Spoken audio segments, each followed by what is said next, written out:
केंद्रीय पर्यटन मंत्री शेखावत ने विश्व धरोहर सांची स्तूप का किया भ्रमण। केंद्रीय पर्यटन मंत्री गजेंद्र सिंह शेखावत शुक्रवार को एक दिवसीय दौरे पर रायसेन जिले में स्थित सांची विश्व धरोहर बौद्ध स्तूप पहुंचे। केंद्रीय मंत्री शेखावत का भारतीय संस्कृति के अनुरूप तिलक लगाकर पुष्पगुच्छ भेंट कर स्वागत किया गया। केंद्रीय मंत्री शेखावत ने बौद्ध स्तूपों सहित अन्य धरोहर को देखा और उनको सुंदरता बनावट शैली देखकर मंत्रमुग्ध हो गए। बौद्ध स्तूपों के साथ ही यहाँ के नैसर्गिक सौंदर्य ने भी उन्हें अपनी ओर आकर्षित किया। इस दौरान भारतीय पुरातत्व सर्वेक्षण विभाग के अधिकारियों द्वारा भगवान बौद्ध की शिक्षाओं और सम्राट अशोक के संदेशों से अवगत कराया गया। उन्हें सांची स्तूपों की बनावट शैली, उनकी ऐतिहासिक और पुरातात्विक महत्व के बारे में अवगत कराया गया। केंद्रीय मंत्री शेखावत ने कहा कि पर्यटन स्थलों के विकास के लिए प्रधानमंत्री नरेंद्र मोदी के नेतृत्व में सरकार लगातार काम कर रही है। पर्यटन स्थलों को टूरिस्ट सर्किट से जोड़ा जा रहा है। इससे पर्यटन को बढ़ावा मिलने के साथ ही रोजगार के नवीन अवसर भी सृजित हो रहे हैं। इस अवसर पर कलेक्टर अरविंद दुबे, पुलिस अधीक्षक पंकज पांडे, क्षेत्रीय निदेशक भुवन विक्रम, अधीक्षक पुरातात्विक मनोज कुर्मी, सहायक पुरातात्विक MC जोशी और सांची स्तूप प्रभारी संदीप महतो सहित अन्य अधिकारी उपस्थित रहे।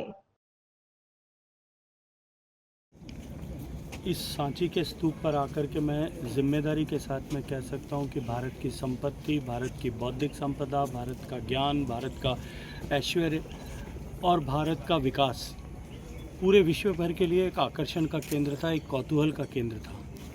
हज़ारों सालों तक भारत को देखने के लिए, भारत को जानने समझने के लिए, भारत से ज्ञान प्राप्त करने के लिए, भारत से व्यापार व्यवसाय करने के लिए पूरी दुनिया भर से लोगों का आना होता था।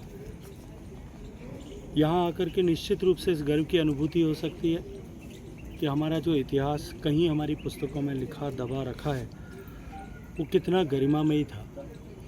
हालांकि इन सब थाती के चलते हुए भारत को कीमत चुकानी पड़ी, भारत पे आक्रांताओं ने हमला किया, भारत को लूटा गया, भारत को गुलाम बनाया गया। लेकिन आज एक बार फिर आज़ादी के 75 साल पूरे करने के साथ ही भारत आदरणीय नरेंद्र मोदी जी के नेतृत्व में उस मुकाम पर आकर के खड़ा हो गया है जब पूरे विश्व भर का आकर्षण भारत के प्रति एक बार फिर वापस बढ़ने लगा है। भारत की प्रगति, भारत का विकास, भारत का इंफ्रास्ट्रक्चर डेवलपमेंट, भारत का जीवन के विभिन्न पक्षों में विकास, ज्ञान और विज्ञान के विभिन्न विधाओं में भारत की प्रगति और गति अब एक बार फिर पूरी दुनिया को आकर्षित कर रही है।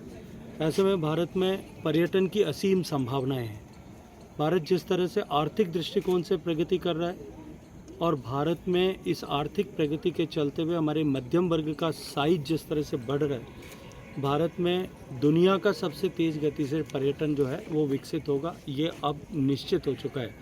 ऐसी परिस्थिति में माननीय प्रधानमंत्री जी के नेतृत्व में देश की सरकार और विभिन्न राज्यों की सरकारें और विशेष रूप से मैं मध्य प्रदेश में खड़े होकर के कह सकता हूं कि मध्य प्रदेश की आदरणीय मोहन यादव जी के नेतृत्व में सरकार जिम्मेदारी से इन सब पर्यटन की संभावनाओं के दोहन के लिए काम कर रही है, पर्यटन के विकास के लिए काम कर रही है। आज मध्य प्रदेश में 11 करोड़ देशी सैलानी प्रतिवर्ष आ रहे हैं। विदेशी सैलानियों के आगमन का संख्या दूसरे प्रदेशों की तुलना में कम हो सकती है, लेकिन मध्य प्रदेश में दूसरा जो है विदेशी सैलानियों के आगमन भी नित्य निरंतर बढ़ रहा है। और आने वाले समय में जिम्मेदारी के साथ में मैं कह सकता हूँ कि इन सब स्ट्रक्चर्स, इंफ्रास्ट्रक्चर्स, इन सब सुविधाओं के चलते हुए पर्यटन के क्षेत्र में